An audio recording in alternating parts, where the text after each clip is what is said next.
لەدایکبوونی ڕێبەر ئاپۆ لە دایکبوونەوەی ڕوحی بەرخودان لە لێواری مەرگدا 73 ساڵ بەسەر لەدایکبوونی ڕێبەر عەبدوڵڵا ئۆجەلاندا تێدەپەڕێت کە گەلەکەمان و مرۆڤایەتی بە ڕۆژی لەدایکبوونەوەی بیر و خەباتی ئازادیخوازی و نوێبوونەوەی سروشت لە قەڵەمی دەدەن.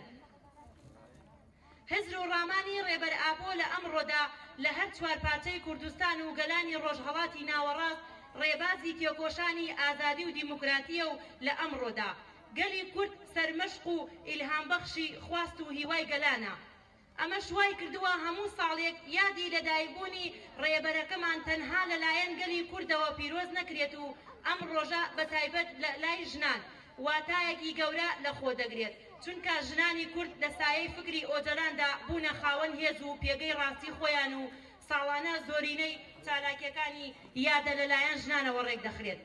هەر بۆیە ئەم ڕۆژە لە شۆڕشگەڕان و ئازادی خوازان لە گەلەکەمان و مرۆڤایەتی پیرۆز دەکەین بەڵێنی ئازادی بە خۆمان و ڕێبەر ئاپۆ دەدەین.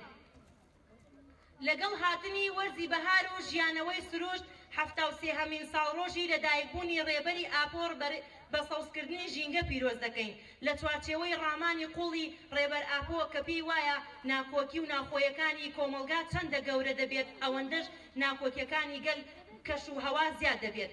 هاوکات زاڵبوون بەسەر مرۆڤەکاندا زاڵبوون بەسەر سروشتدا دەهێنێت. هەڵمەتەکانی پاراستنی ژینگە بە گرنگ دەزانین و دەمانەوێت بێتە بەشێک لە چالاکیەکانی کۆمەلگا.